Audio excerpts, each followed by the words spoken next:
Alright guys, jumping right back into League for Return Sphere and Ether. We are going against the Albed Sykes, Ronso Fangs taking on the Kilika Beasts, and the Luka Goers taking on the Guado Glories.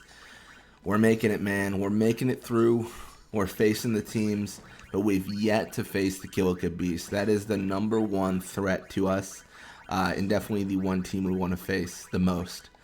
So yeah, I think soon. Like it'll we just got to get through all these other teams, see where we place, and then, face who we face, right? Yeah, I think the big thing, once we even get to the Kilika Beast, I might need to adjust their levels again and make them a little bit tougher. Because I made them level 50 thinking like that would be enough, but I'm not so sure anymore.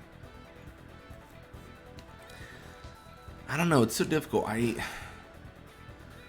might need to reevaluate this. I don't necessarily want to face him in a league because I don't want to tie the game. I want a clear resolution. I want someone winning and then someone definitely losing.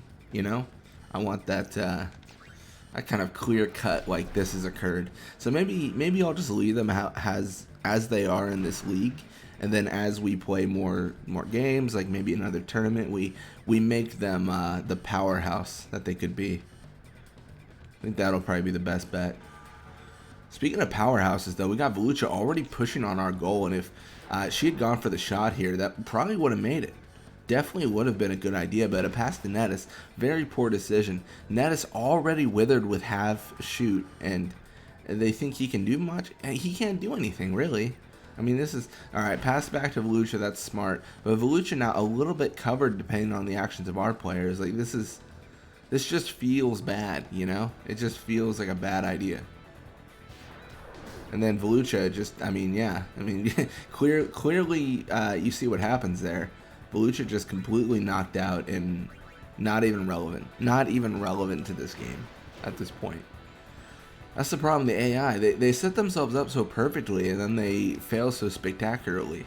It's a little bit tough to quantify how you could be so good and also so terrible. I'm really just here to thrash the AI. I'm gonna be honest. I don't know. I don't know. I just wish they made different decisions. I wish they were a lot more difficult to face. Then really the only way to do that is to throw the levels up, because you can't really solve the logic of the AI. I feel it's just they're gonna do whatever they want to do.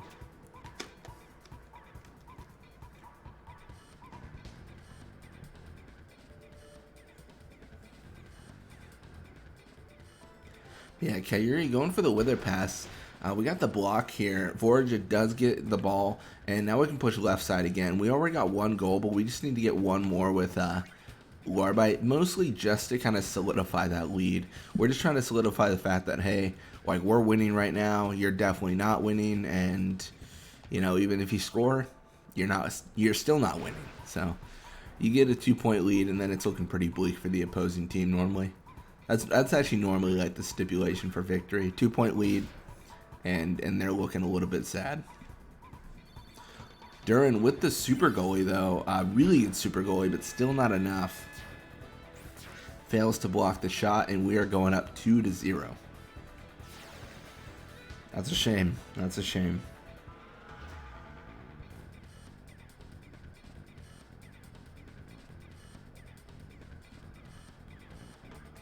So you got Larbite here. He's going for the wither tackle.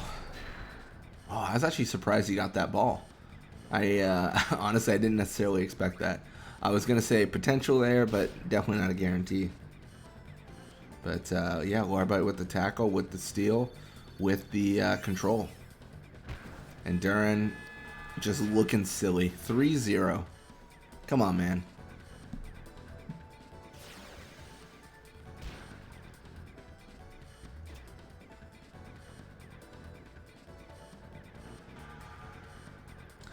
So Kyrie with the ball, going to push midfield here.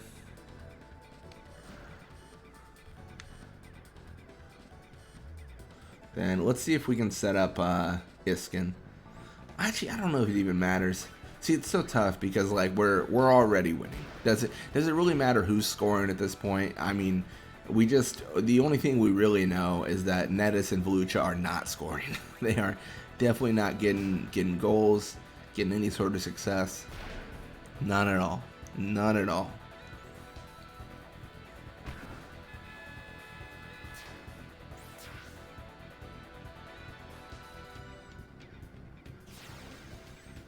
Four to 0. That is rough.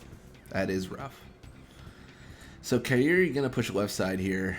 Just looking down Iskin's kind of, I don't know, is it zone? I guess she's looking at the zone. She's looking towards where Iskin was, and now he's got the ball. That's all you guys need to know. I don't know. My words fail me occasionally. I'm like, I guess that's his zone. The only reason I think zone is because Waka during the story is like, zone defense, boys, stop those goers. So like that's, I don't know, that the zone is like in my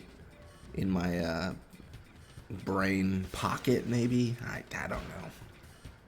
But yeah, 5-0 going into the second half. This is looking like, this is why you leave it up to the professionals. I mean, how many actual Blitzball players do they have? 2? Pogwada, Lake Cam.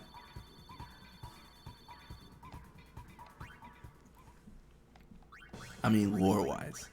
I guess arguably lore-wise, like, all those players could be, like, thematically previously signed to teams, but they're just not on contract right now. I don't know. I feel like the world of Spira is very different in that if you were signing Blitzball contracts, a lot of it would really be based on people's lives, because I don't think sports are quite as important in Spira as they are to you know, to like our society. The reason I say that is because they don't bring up even watching like spheres of sports. I don't even think that's a thing. Or like you watch a sphere of a sport game in Spira. Because I think, like, I guess like thinking about it, when you live in Besaid, right? And the Besaid Orcs, they go off to play their game, and you're like, I hope they really like win for Besaid. And if they come back and they're like, yeah, we won, and you're like, cool, but you don't experience that event if you're in Besaid. You don't experience that win, and would you even really care? You know, like would it really be that impactful? I mean, it's a big question, just because it feels like in this world you would have bigger things to worry about. And I know the argument then is like, oh, Waka says it's important. And I'm like, all right, well, Waka's biased because he is literally a Blitzball player. And like, I mean, I don't want to give away some story things, but he is very much into Blitzball amongst over personal things. Like it's very clear. But I don't know. That rant was brought to you by, I think, a lot of these Blitzball players not on contract are probably not on contract for a reason.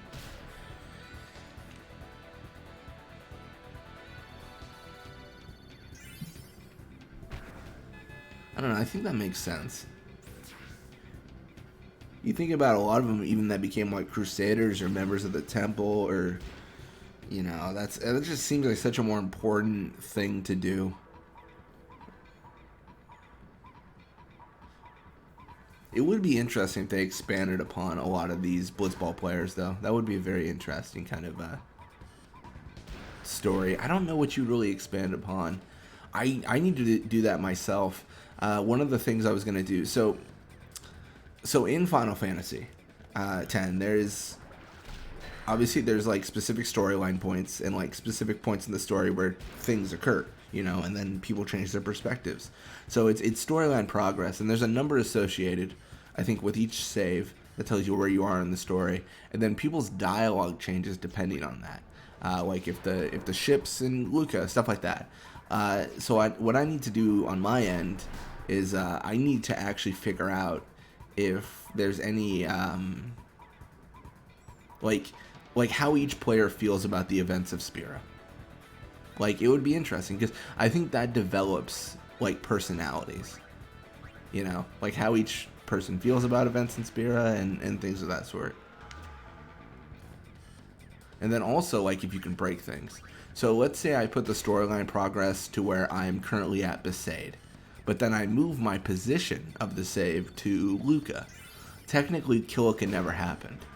Like, do they say something different? Like, there's all sorts of things. I know it's getting kind of into the weeds, but I don't know. I think there's a lot of really cool stuff there. We'll have to see, though. That's always the tough thing with, like, making videos. And I shouldn't even say tough, but, like, there's some concepts you have, and then you kind of follow it, and then you're like, all right, well, this actually isn't that interesting. But, like, you still want to follow it. And the reason it's tough is because for me, like, I really want it to be something, you know, like I'm always on the hunt looking to see if I find some sort of hidden Easter egg. Like, let's say I move my position to Luca, my story progress in Besaid, and I talk to, like, a person, and then they go, hey, you're not supposed to be here. Like they have some sort of unique text that says, like, how did you get here? There's one actually in Fallout 3. There's a town called Megaton. It's a good example of this occurrence, where there's an area on top of Megaton where there's a guard, and you're not supposed to get up there. But if you get up there, he has the phrase, like, he starts talking to you, and he goes, wait, how did you get up here? Like, it's acknowledging that the player has broken the game, but it gives you, like, unique dialogue. It's a reward if you do. So I want to find stuff like that. I don't know. I know that's a little bit of a speech, but I don't know. That's kind of the cool stuff I try to record, and I want to kind of document, like, things people have never seen before. But yeah, a little bit of experience for the opposing team. Level 50 Durin. That's making me feel like I gotta move the opposing teams to higher levels. But yeah, more endurance, attack, HP for Larbite. Level 46. Good stuff. We're going to see Kyuri's contract, the Albert Sykes, expire. She's going to re-sign for about 14 games. 7-0 against the Albert Sykes. 5-4, Ronso Feng's taking out the Beasts. And 4-1, Glory's taking out the Goers. It's good stuff. Cool. Perfect. Anyways, thank you guys so much for watching. Hope you enjoyed it, and I'll see you guys next time.